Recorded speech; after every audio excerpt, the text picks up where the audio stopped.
2010 तक mobile phone की दुनिया में सिर्फ एक कंपनी का दबदबा था। पूरे ग्लोबल मार्केट में नोकिया के फोन्स का एब्सोल्यूट मोनोपोली था। नोकिया को लगता था कि they are too big to fail, क्योंकि दुनिया के 60% मार्केट पे उनका कब्जा था। लेकिन धीरे धीरे समय का चक्र बदलने लगा। आज 2025 में नोकिया का मार्केट शेयर महज 2% का है, यानी कि ये अब टॉप 10 प्लेयर में भी नहीं आते। इसके पीछे का सबसे बड़ा कारण ये था कि नोकिया ने अपने आप को समय के साथ अडाप्ट नहीं किया और आज नोकिया महज बिगेस्ट फेलियर की केस स्टडी बनकर रह गई है। Once again welcome to our channel and this video is not about smartphones, it's about a legendary bike and how its manufacturer are killing it. March 2015 में बजाज ने अपना पहला फुल्ली फेयर्ड मोटरसाइकिल RS200 को launch किया। इसमें 199 सीसी का liquid cool engine था जो 24.5 PS की पावर जनरेट करती थी। इसके अलावा इस dual channel ABS, twin projector headlight और फुल्ली फेयर्ड एग्रेसिव डिजाइन थी। और इन सब के अलावा इसमें कई सारे ऐसे फीचर थे जो उस वक्त काफी हाई कैपेसिटी के बाइक्स में ही होते थे। लॉन्च होते के साथ ही इस बाइक ने यूथ्स को अट्रैक्ट करने में कामयाब रही और काफी कम समय में इसने मार्केट में अपना अलग नाम और पहचान बना लिया। उस वक्त ही इस बाइक की डिजाइन इतनी यूनिक और बेहतरीन थी कि ये आज भी अहेड ऑफ टाइम लगती है। और ऐसा इसलिए क्योंकि इस बाइक को लेजेंडरी डिजाइनर ग्लाइनकर ने डिजाइन किया था। ग्लाइनकर BMW, दुकाटी, होंडा, कवासाकी जैसे दुनिया के लगभग सभी मेजर बाइक कंपनीज के लिए बाइक डिजाइन कर चुके हैं। बाइक रिव्यूअर्स के अनुसार RS200 की डिजाइन इंडियन कस्टमर के माइंडसेट से थोड़ी ज्यादा अनकन्वेंशनल और एग्रेसिव थी, लेकिन इसके बावजूद भारत के लोगों ने इस बाइक के डिजाइन को एक्सेप्ट किया। और इसके पीछे का एक और कारण है इसकी मल्टी रोल कैपेबिलिटीज। इस बाइक में 13 लीटर का बड़ा फ्यूल टैंक है, कंफर्टेबल राइडिंग पोजीशन है और एरोडायनेमिक डिजाइन है, जिस कारण से ये स्पोर्ट्स टूरर का भी रोल प्ले कर सकता था। लेकिन धीरे धीरे ये बाइक इंडियन मार्केट से गायब होते जा रही है और इसके पीछे का सबसे बड़ा कारण खुद बजाज है।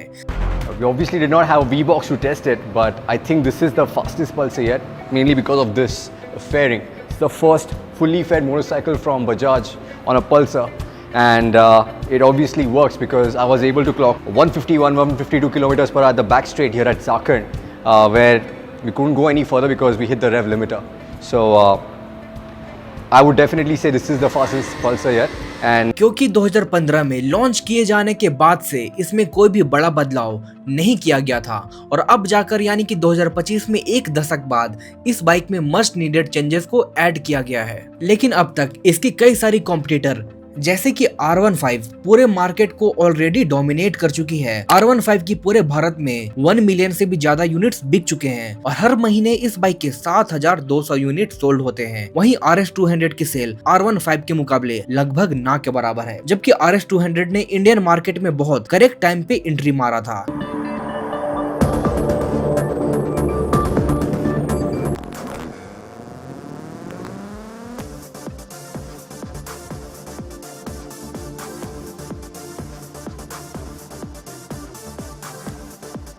क्योंकि 2015 वो समय था जब भारत की इंडियन बाइकिंग कम्युनिटी बहुत तेजी से ग्रो कर रही थी। It's definitely the most evolved and there's a clear vision where the bike is heading and the brand is heading. And I'm delighted that finally India has its first sports bike which will find its place anywhere in the world, any market, any road. Youngsters lower CC की bike से ऊपर उठकर mid और high performance bikes की ओर ज्यादा attract हो रहे थे, जिस कारण से दूसरी कंपनीज एक से बढ़कर एक फीचर्स के साथ अपनी बाइक्स को लॉन्च कर रही थी। लेकिन बजाज ने इस गोल्डन अपॉर्चुनिटी को यूटिलाइज नहीं किया। मानो ऐसा लग रहा था कि बजाज ने इस बाइक को लॉन्च करके जैसा का तैसा ही छोड़ दिया, जबकि दूसरी कंपनीज ऐसा नहीं कर रही थी। इस बाइक के डिजाइन और इंजन में काफी ज्यादा पोटेंशियल थी, लेकिन बजाज ने RS200 को मरने दिया। और बजाज की जब 10 साल बाद नींद खुली तब तक काफी देर हो चुकी थी। और बजाज ऐसा सेम अपने कई सारे बाइक्स के साथ कर रहा है।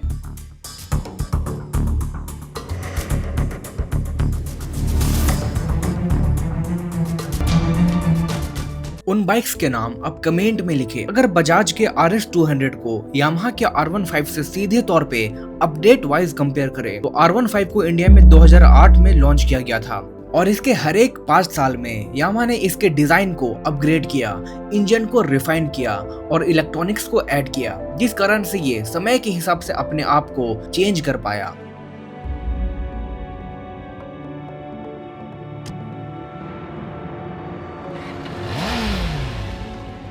वहीं RS 200 को अब जाकर 2025 में 10 साल के बाद थोड़ा बड़ा अपडेट मिला है, लेकिन USD फोर्क जैसे कई फीचर अभी भी मिसिंग है जो कि दूसरे सेम कैपेसिटी के बाइक में अवेलेबल है। और इन्हीं सब कारणों से आज RS 200 जिस प्राइस पे मार्केट में अवेलेबल है ये थोड़ा आउटडेटेड लगती है, जबकि एक समय पे ये भारत की सबसे ज्यादा फीचर लोडेड बाइक हुआ करती थी। लेकिन ये बाइक अभी भी एक लीजेंड है और दूसरे कॉम्पिटिटर्स को अभी भी टक्कर दे सकती है और इन्हीं सब कारणों से इसकी फैन बेस अभी भी बनी हुई है। इसकी पावर, डिजाइन और फील आज भी इसे बेहतरीन प्रोडक्ट बनाती है। आज भी ये बाइक कई लोगों की ड्रीम बाइक बनी हुई है और शायद इन्हीं कारणों से ये वीडियो आप अभी भी देख रहे हैं।